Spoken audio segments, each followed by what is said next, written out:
At some point or another, all of us will go through the fire. You will be burned. That fiery furnace life puts you through is not without reason. You are being forged. Those of you who are wondering, how can I keep going like this? This is for you. Some of you have been through so much that you should have lost your mind. Don't think it's strange when things happen to you, because every man, every woman, every boy, every girl will go through a time where your faith will be tested. You will hit something, and when you do, you will have a choice. Many choose to turn around. They feel a little pain and run away. But there is a small number who decide that the pain is worth the prize. These people will do whatever it takes to make it to the other side. Make no your vitamin. Get excited about the no. Why? Because every time someone says no, that brings you another step to a yes. You're getting closer. Trust me, you will win if you don't quit. Now, whatever goal you have, you're going to have some opposition. You're going to have some difficulties. You're going to have some challenges. You're going to have your inner conversation telling you can't do it, and you're going to have people picking at you. You got to talk to yourself when you begin to think negative. I don't think I can do that, Les. You can. Why don't you just test yourself? Why don't you stretch, Les? Come on, man. When you start seeing yourself thinking something negative, stop it right quick. Stop yourself. Catch yourselves. When you find yourself getting negative with people that you have allowed to push your buttons, when you find yourself becoming negative about what's happening to you, you've got to affirm to yourself in the process, hey, no, I can make it. There's some way this can happen for me. As you start believing that you are worthy of good things supposed to happen to you, you develop a sense of entitlement. Good things supposed to happen to me. Working on yourself, watching that inner dialogue, it will determine the quality of your life.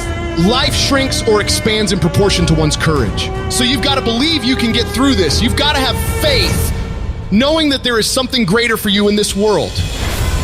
Because once you commit yourself and you know your why, the how will come. Once you commit yourself, you will figure it out. You just have to begin challenging yourself, stretching yourself, because you really don't know what you can't do.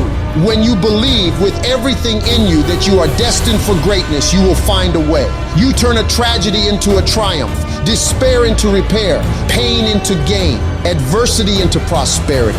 People ask me, what are your greatest moments? Every single one of them's failure. That's where I got to learn who I was. That's where I got the report card to know which part was fixed, which part was broken, so I can take my effort and reapply it. See, when you invest in something and you hustle and you work for something, you got a different type of attachment to it. You're gonna have a cold day in hell for somebody to try to take this from you. We live by this, we die by this. We don't surrender, we don't retreat. When you put your blood, sweat, and tears into something, it becomes a part of you. It's more than just a goal. It's an embodiment of your dedication. It's the obstacles you fought your way through. It's the long nights of, how are we gonna make this work? It's the lonely hours of grinding through the dark when you can't make ends meet. Somebody told you it was over. Somebody told you just go home and die. Somebody told you you'll never be a doctor. They sent you home, you failed. They sent you home, law school. They sent you home. Never give up and never give in. Because skill can't get you past certain things. Quickness and agility can't. You gotta have mental toughness. You don't give up on me, you don't quit on me. You man up, you woman up. You get your life back, you get your family back. I need you to have mental toughness. When you come up against that thing, you gotta outlast it. And you gotta already have made up your mind before you get to cancer. You gotta already have made up your mind before you get to that exam. You gotta already have made up your mind when you're talking to your husband, when you're talking to your wife, when you're talking to that sickness. You gotta look at it before you even get to it. So don't you ever give up. I don't care how hard you fall on your back. Because if you can fall on your back, you can look up. And if you can look up, you can get up.